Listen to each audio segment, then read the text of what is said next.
Sometimes you just come up with harebrained ideas. This might be one of those harebrained ideas, or maybe it's something unique.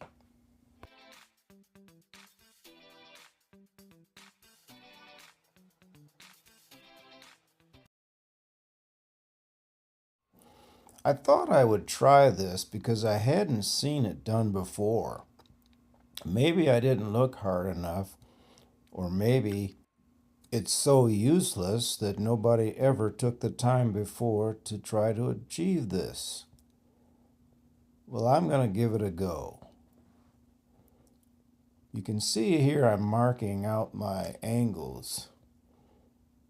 And the objective here is to get equal sides on all three sides.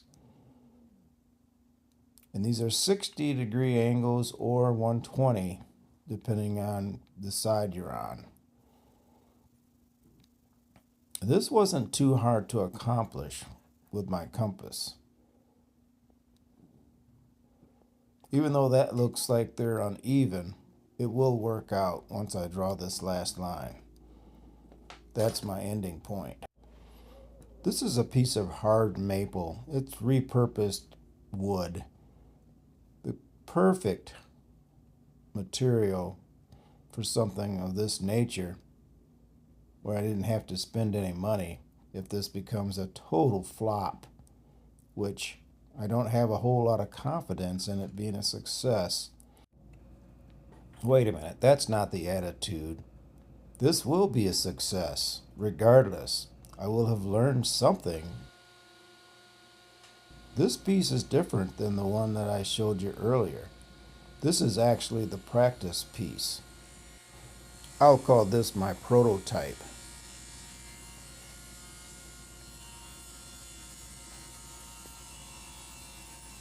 I started making the cut and realized that I needed a stopping point, so I backed out of the cut. Here you see me looking at the board and figuring out exactly where I'd want the blade to stop. I'll put a mark on the table saw top and then a mark on this board, and then I'll have a stopping point established.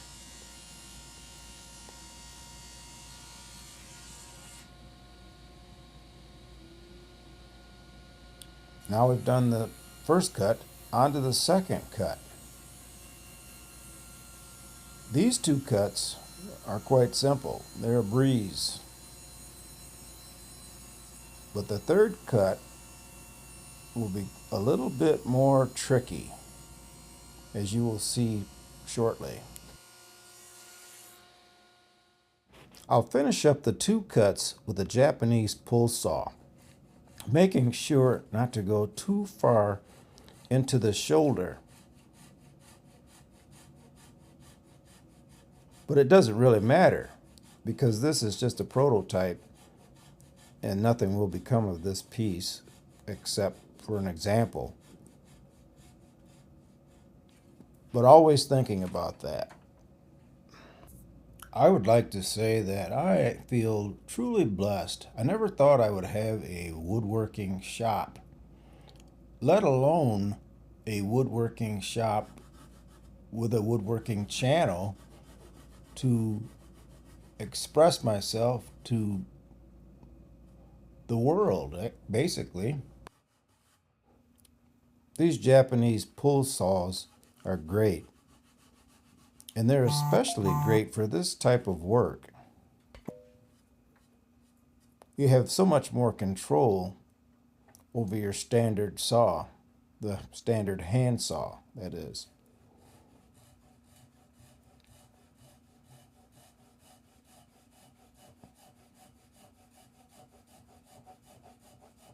You can make precision cuts with a Japanese pull saw.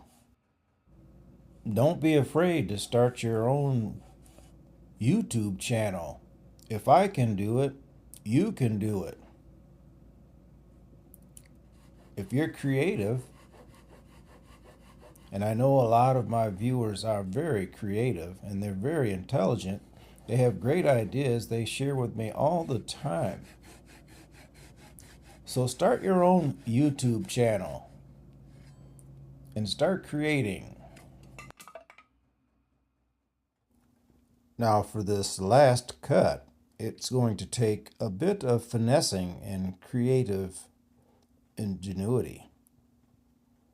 I'll use the cutoffs from one side to create a flat surface so I can establish my last angle at 90 degrees.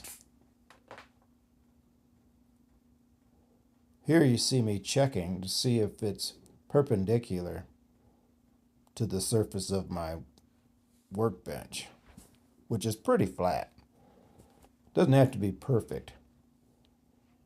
If I wanted it more perfect, I would do it on the table saw, which is an excellent flat surface for referencing things of that nature. Now this last cut is a bit tricky, but as long as I take my time, I shouldn't have any problem with it.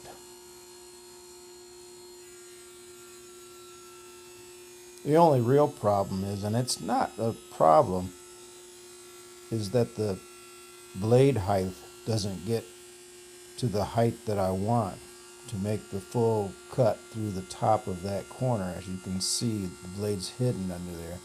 But that'll just take a cut with the Japanese pull saw to get through that.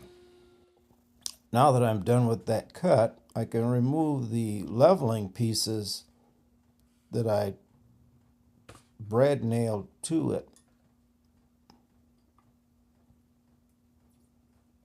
and finish off my cut. Sometimes the brad nails can be a little bit tricky to get out. And if you're lucky and don't break them, you can remove them out in one piece.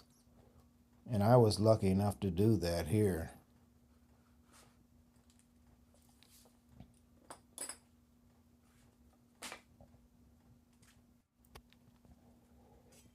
Now some more Japanese pull saw work to do the final cut so that we can reveal the last angle face that we'd like to see how it's come out.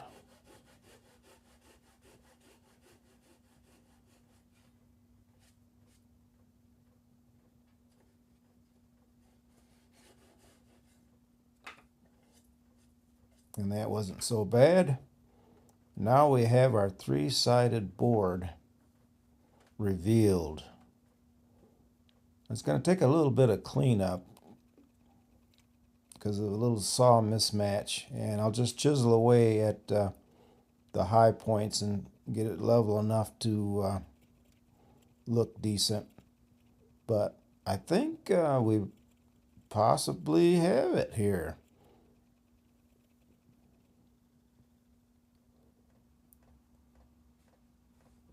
Now I'll cut the three-sided portion off of the 4x4. And what we have left is a three-sided board.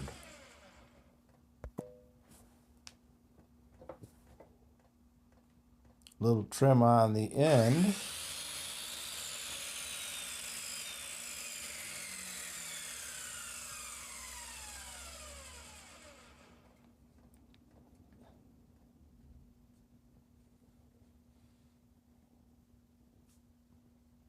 And there we have it, a three-sided board. Stay tuned to see exactly what it's used for. Thanks for watching the video. Watch the next video.